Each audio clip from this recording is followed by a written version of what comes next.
What's up, guys? What's up, guys? What's up, guys? Oh, baby, a triple! So I finally got done watching episode 18 of Akame got killed, and here's what happened. We start our episode with Tatsumi in the cave crying about all the people that he's lost because he's Tatsumi, when finally someone calls him out of the cave and he goes to join his comrades on a cliff when they're all over kind of looking at city talking about how they're gonna do stuff. Shoot over to the Jaegers and we discovered that they were ordered to protect some kind of, I guess, religious hierarchy guy who has a big ass harem of women, but as it turns out they weren't the only ones ordered to protect him, and he has 4 big bodyguard people. There are 2 guys and 2 girls in his little squad, and I'm gonna go ahead and just call them Heihachi, Riku, generic bleach villain, and the other girl. The 4 meet up with the Jaegers and they kind of have a pissing contest, kind of like trying to decide who's the better group.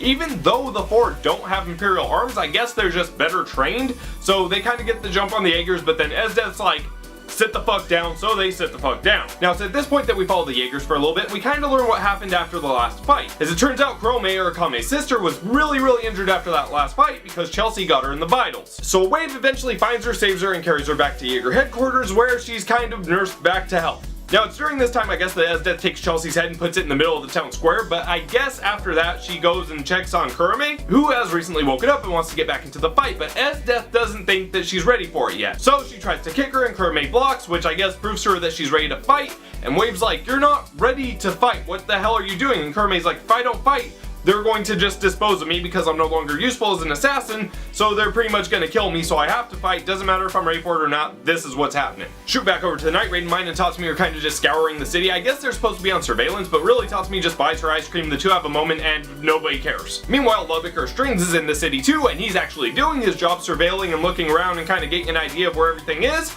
But it turns out that 2 of those 4 people are watching him, Heihachi and the girl I'm gonna call Riku. Now while they're watching him, Riku's like, you know what, he walks too much like a warrior, he's surveilling things, he's obviously a part of the night raid. Heihachi agrees and the 2 come up with a plan to fight him. Over on Akame's side of things, she's standing I guess outside of the city with like 2 night raid guards and they're all talking, but then the night raid guards die. She turns around to have their heads thrown at her, then she looks up and sees this guy who kind of looks like a Bleach villain, one of the 4, and he recognizes her because they used to be part of the same kind of assassin party. So the 2 kind of have like a back and forth banter for a little bit before they start fighting, and it turns out this guy's basically Dalzim and can kind of use his body however he wants, and it looks like he can like make his bones come out and use them for stabby devices. Maybe it's something else, but I'm gonna just assume it's his bones. So the 2 start fighting, but the guy's pretty much Dalzim, and he's like, nope, I'm too long range, you can't get in close and stab me.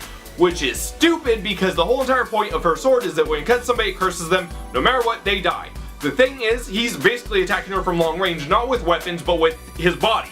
If she laid even a little cut on him, there's no reason that he shouldn't die, but anime logic, right? The whole entire fight is basically Akame being on the defensive until the guy finally takes the sword from her, but the thing is, and realizes that the sword doesn't like him. So as far as I can tell, the sword curses him, I guess, because it doesn't like him. So Akame gets the sword back, cuts him to pieces, fight over. We cut back over to Lubbock in the middle of the night in an alleyway, and 2 of the Elite 4, they're ready to fight. The first one is the old man that I call Heihachi, and the second one is the blonde tan girl that kind of looks like Riku from Final Fantasy X. Anyways, the 2 sneak attack him and it looks like he's dead, but he really used the strings that he controls on the inside of his body to slow down his heart or make it look like he was dying. And this plan of his was going all well and good until the spy girl that he was supposed to meet up with shows up. Heihachi and Riku turn on the girl and Lubbock can't stand to watch her die when he could actually do something about it, so he gets up and starts fighting Heihachi. Lubbock and Heihachi get into it for a while with Heihachi kind of trying to throw blows, but Lubbock has a net of strings around him that defends him and he can't break through it. So Lubbock makes like a halberd out of his strings because that's one of his things apparently, and he goes after Heihachi trying to break him, but Heihachi stops him like, this is your main attack, this is weak, you suck boy, get out of here. So Lubbock's like, okay, I'll get out of here, pointing out that the girl he was trying to save originally got away and that was his whole plan. So he starts running. So as he's running, Heihachi gets all pissed off and uses Sion's ultimate from League of Legends, starting to chase him down. But the thing that Heihachi doesn't realize is that Lubbock's strings are from a Mega Evolution Pokemon or something, and that he has special strings from its organs, I guess, that he set up around the place, and basically Heihachi runs into him, cuts himself up, and Lubbock kills him. That's pretty much what happens. Heihachi runs into super special strings, Lubbock kills him. The end of Heihachi.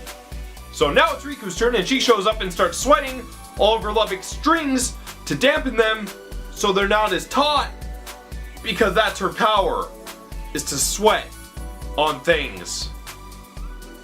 She's like the anime version of Ron Jeremy, I guess. She just is there to sweat. It's kind of disturbing, is what I'm trying to say here.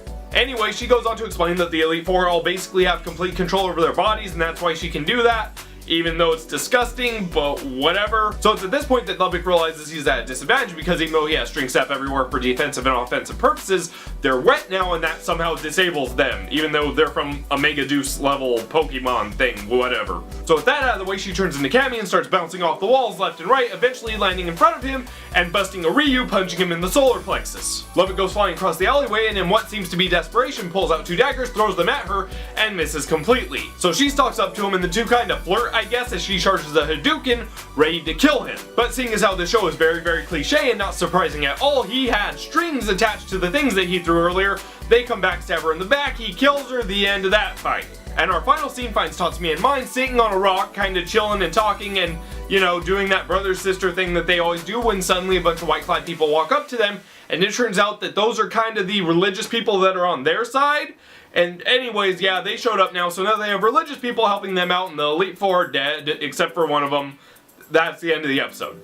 So on to my thoughts on this episode. Basically, as with like half the episodes in this series, I see no reason for it. I mean, they introduced 4 new villains, none of which get any development, none of which last for more than an episode.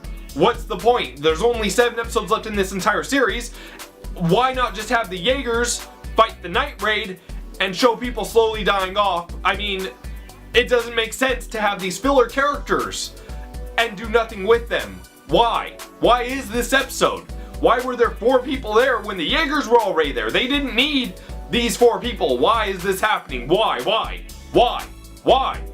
Why? Also, the thing with the Akame sword kind of felt shooed in and weird, even though I'm pretty sure earlier in the series they may have explained that nobody can use it but her, but it just doesn't make sense that she would need to resort to that when she could have just cut the guy as he was attacking her. I mean, he's flesh and bone. Why not just, haha, now you're cursed, you're dead. Fucking fight over, 3 seconds, done. Just why? And then there's Lubbock using the strings on the blades, which I totally saw like the second he threw them. I'm like, oh, okay, so he's gonna bring those back and she's gonna die. But the thing is, I didn't think it would be that simple. I thought he'd bring them back, then something crazy would happen. Nope, they went the easiest possible route. Like, this whole entire episode felt like filler, and like poorly written filler at that. And then, I mean, why even show Tatsumi and Mine? That made no sense. Oh wait, there's one more thing I forgot. At the end, Akame's sister Chrome, she joins that guy's like harem, basically. She becomes like one of his harem girls because apparently, I think Esdeath probably knows she can't fight, so she's using her to get in close to this guy that they're supposed to be protecting but are probably really there to watch. Anyway, she becomes part of the harem, gets naked and gets all up on his body, and then she reports back to Esdeath. So I'm thinking they're kind of watching this guy as well as protecting him. I'm not really sure, but anyways, that happened. So all in all, yeah, probably my least favorite episode of a series full of least favorite episodes, and I just, this is why it took so long to get this episode out, because of shit like this. Just, anyways guys, I'm probably not gonna have another big review out for a little while. I'm gonna be sticking to these Akame things till they're done.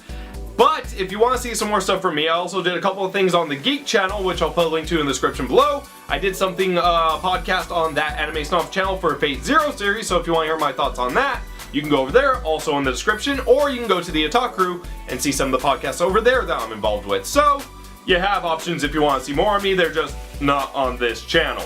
Anyways guys, I'll see you again really soon for another Akame video, and peace!